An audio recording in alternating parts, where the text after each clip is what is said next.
Bora estudar A Causa Secreta, Machado de Assis. Um dos meus contos prediletos do Bruxo de Cosme Velho, um conto que eu trabalho muito com meus alunos, porque ele tem um suspense, ele tem um final, ali tem um plot twist maravilhoso. Então, vamos lá, A Causa Secreta, que começa assim.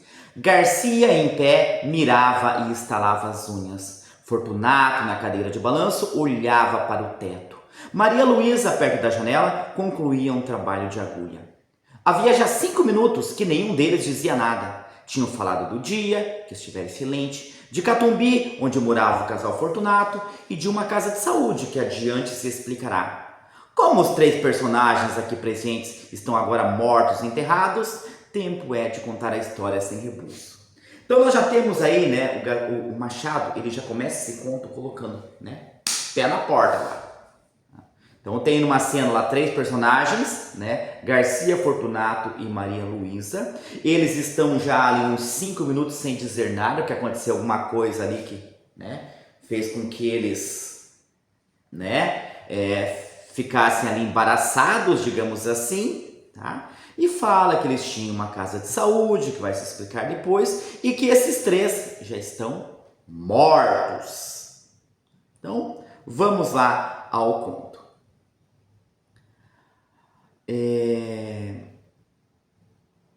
Eu acho que na minha fala eu andei falando alguma coisa aí que não estava nesse parágrafo, mas vamos lá, vocês vão entender. Então Garcia, quem era o Garcia? Garcia era um médico. Garcia tinha se formado ali, né, no ano anterior, e 2 anos antes ele encontrou Fortunato pela primeira vez ali na porta da Santa Casa. Ele olhou para aquele homem, ele era um estudante de medicina, normal estar na Santa Casa, mas o que aquele homem estaria fazendo na Santa Casa, né?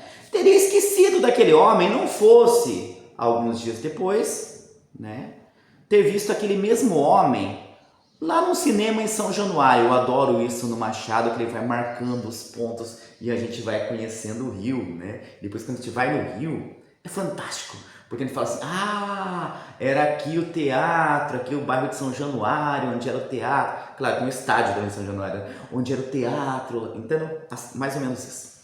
E ali ele está lá e enquanto aquela peça está passando lá, né, tem ali mortes, tem, né, violência, o Fortunato está lá prestando atenção na peça. Quando começa ali, né, para aquilo tudo ali, né, ele, né, sai. Aí quando ele sai, ele não quer ver, aquilo chamou a atenção do Garcia, o Garcia sai atrás dele. E no caminho, o que ele vai fazendo? Ele vai batendo nos cachorros que ele encontra ali pelo caminho. Passa-se um tempo, né, pouco tempo, um homem do arsenal de guerra, fugiu a palavra, um militar, ele chega, né, ele é acudido depois de tomar uma facada, e uma das pessoas que estão ali ajudando aquele homem a chegar em casa, o carregam para casa, é o Fortunato. Garcia olha e fala assim, pô, né, tá encontrando com esse cara meio direto ali, né? E o Garcia fica espantado com aquele homem, com o cuidado daquele homem, enquanto o outro está ferido. Ele se dispõe a servir de enfermeiro, ele ajuda, mas tem uma coisa no olhar dele que o Garcia fica assim, pô, mas o olhar desse cara é meio estranho. Ele olha de uma forma estranha. E isso fica ali, né, na cabeça dele. Ele falou, e ele gostava de entender as pessoas. E ele pensou, poxa vida, né, eu gostaria muito de conhecer melhor esse cara. Um dia, estava andando, né, lá no Rio, numa gôndola lá, ele encontra o Fortunato. E o Fortunato, né, eu preciso contar uma coisa antes disso. Quando esse cara, né, esse do arsenal de guerra, quando esse cara ele começa a melhorar, o Fortunato não aparece mais. Só que o convalescente ali, a pessoa, né, ele queria agradecer. E o Garcia, né, deu o endereço dele, porque, né, ele deu os dados dele lá quando ele foi, ele falou que ele morava em Catumbi, falou onde era e ele foi lá agradecer. Só que daí o Fortunato o trata tão mal, tira sarro dele, que ele volta assim, né, poxa... E ainda quando ele sai, ainda tira sarro, né? Fala, ó, cuidado com os capoeiras aí. Por quê? Porque era um capoeira que tinha dado uma facada nele. Garcia quer conhecer, como eu falei, esse homem. Um dia lá ele está numa gôndola, ele encontra. Aí o Fortunato fala para ele, começam a se encontrar, né, várias vezes. Sabia que estou casado? Não, não sabia. Casei-me há 4 meses. Poderia dizer 4 dias. Vai jantar conosco domingo. Domingo? E, né, ele fala que não aceita desculpas e tal. E o Fortunato vai. O Garcia vai. Pessoal, Garcia, tá? O médico é o Garcia. Eu às vezes troco o nome de personagem, tá? Mas eu sei que eu estou falando desse, mas eu falo o nome do outro. Então vamos lá. Chegando lá, o Garcia vai conhecer a Maria Luísa e ele observa aquela mulher de feições bonitas, né? Aquela mulher de modos, bons modos, e ela olha, essa mulher aí não combina nada com esse cara aí não, né? E ela fica por ali, né?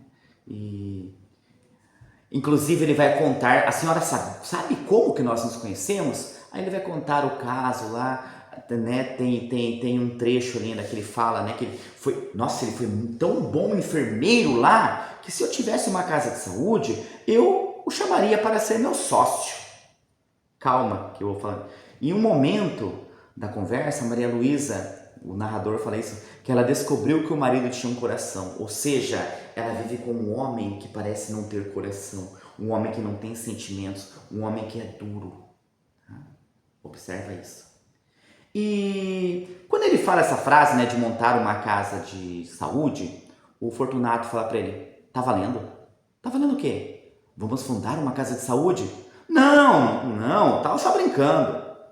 Ele fala assim, bom, eu tenho uma casa que tá para vagar aí. E para o senhor que acabou de se formar, seria excelente. Na verdade, seria mesmo, né? O Garcia despistou naquele dia, mas eles acabaram fundando essa casa de saúde.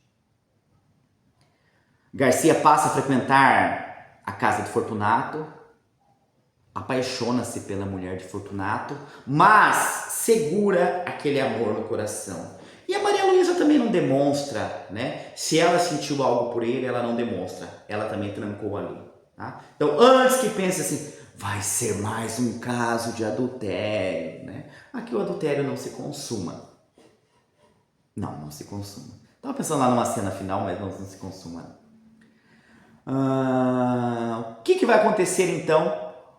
O Fortunato, ele começa a estudar anatomia e aí ele começa lá na clínica a abrir alguns animais, cachorros, gatos. Aquilo começa a incomodar os gritos dos animais, os pacientes. Aí ele pega, muda lá para casa dele, leva tudo aquilo para casa dele, começa a abrir esses animais lá na casa dele. Maria Luísa é quem começa a sofrer com isso. Ela reclama, né?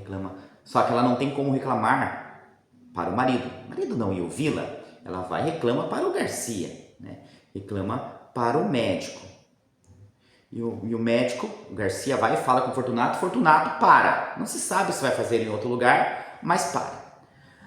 O Garcia percebe que a Maria Luísa começa a adoecer e ela esconde aquilo, né? Cada vez ela cai mais, ela está cada vez mais doente. Até que chega o dia, né, em que lá no início do nosso conto, né, aquele dia do início do conto, Garcia chega na casa de Fortunato e logo que ele chega ele encontra Maria Luísa apavorada, né, assustada, né? O que aconteceu? Vem comigo. Quando ele chega na porta do escritório do Fortunato, a cena que ele está vendo. Fortunato tinha cortado uma pata de um rato, havia um rato pendurado por uma linha, aquela linha ali, presa ao indicador e ao dedo médio, ele segurava o rato ali pelo rabo e ele ia cortando uma pata e tinha um prato com fogo, ele descia para o sangue estancar e para o rato não morrer de uma vez. E aí ele foi fazendo aquele movimento, cortou todas as patas, depois cortou o focinho e queria ainda salvar o último resquício da vida daquele rato. Aí o Garcia falou: descobri qual é o segredo deste homem, né? Castiga sem raiva. Aí ele tentou jogar esse rato comeu um papel meu, por isso que eu estou fazendo isso, né? Mais ou menos assim. Mas o Garcia conclui dessa forma: castiga sem raiva, pela necessidade de achar uma sensação de prazer que só a dor alheia lhe pode dar. É o segredo deste homem. E aí nós vamos relembrar, né, os casos anteriores. Eu não sei se eu falei para vocês acho que eu não falei. Quando o Fortunato saiu lá o Garcia seguiu o Fortunato na saída do teatro lá de São Januário, ele ia batendo nos cachorros de rua, tá? Então ele gostava de ver o sofrimento alheio. Quando o cara, né, lá estava bastante mal, sofrendo, ele curtiu a dor do cara que tinha levado a facada. E agora ele estava curtindo a dor do rato. Então ele sentia prazer na dor alheia. E ele fala: descobri o segredo deste rato. E ele ainda fala depois: e essa aí, a de Craig, quase desmaiou. Chama dela de fraca, a mulher. E aí nós pensamos, né, ali lendo o conto: resolveu, vai acabar o conto. Não! O conto não acaba aqui, porque a melhor parte ainda vem. Maria Luísa estava muito doente. Maria Luísa fica doente e o marido começa a cuidar dela como nunca cuidou, né? Ela foi emagrecendo, foi murchando, aqueles olhos sem vida, e o marido ali o tempo todo sugando, sentindo prazer na dor de ver, né? Sentindo prazer em ver aquela mulher morrendo. E a mulher acaba morrendo. E nós estamos lá no velório dela, né? Eles estão velando o corpo dela. E quando eles estão velando o corpo dela, tinha uma parenta lá da Maria Luísa, o Garcia e o Fortunato. E eles estavam cansados, né? Eles estavam ali cansados. O Garcia fala para o Fortunato: vai descansar ali um pouquinho, né? Tira uma soneca que eu fico aqui, né? Para velório sempre tem que ficar alguém.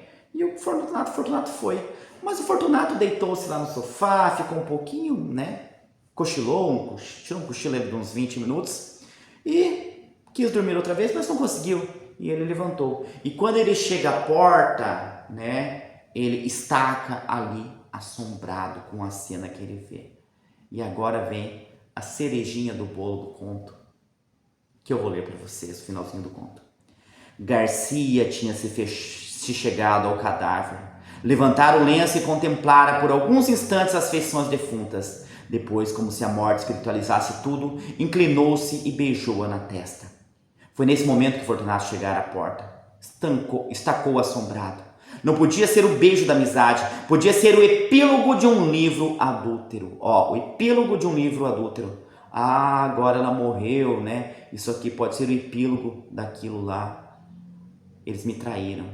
Podia ser. Não tinha ciúmes, mas perceba, ele não tinha ciúmes. Note-se, a natureza compô-lo de maneira que não lhe deu ciúmes nem inveja, mas lhe dera vaidade, que não é menos cativa ao ressentimento. Olhou assombrado, mordendo os beiços. Até aqui nada demais.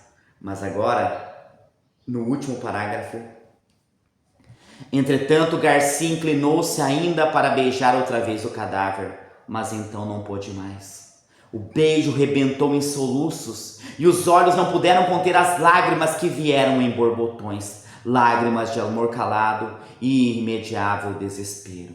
Então o Garcia vai beijar a testa. Quando ele vai beijar, ele não aguenta e ele começa a sofrer com aquilo. Ele começa a chorar de dor. Lembram qual é o prazer do Fortunato? E o Fortunato lá observando. Fortunato, à porta onde ficara, saboreou tranquilo essa explosão de dor moral que foi longa, muito longa, deliciosamente longa. Pessoal, a dor moral aqui não é a dor física. E a dor moral, ela dói muito mais. E ele ficou saboreando aquela dor moral do amigo. Então esse conto é sobre isso. Uma pessoa que sente prazer na dor alheia. Independentemente de onde essa dor venha, né? Pode vir de onde vier, mas ele sente prazer nisso. O cachorro, primeiramente. E eu não falei, né? Ele ia à Santa Casa lá no início, provavelmente para ver pessoas doentes, tá? Então, Santa Casa primeiro, os cachorros, depois o cara lá, né? O militar, aí os animais, né? Lá na clínica, o rato, a mulher e, por último, o amigo. Esse é um conto fantástico, né? Maravilhoso do Machado. Se você ainda não leu, leia. Chegou aqui até o final, é porque valeu a pena. Deixa o seu like aí. Não se inscreveu no canal ainda, se inscreve, tá? Compartilha o vídeo, comenta aí. Tá? Eu espero que vocês realmente tenham gostado. Por hoje é isso e simbora estudar!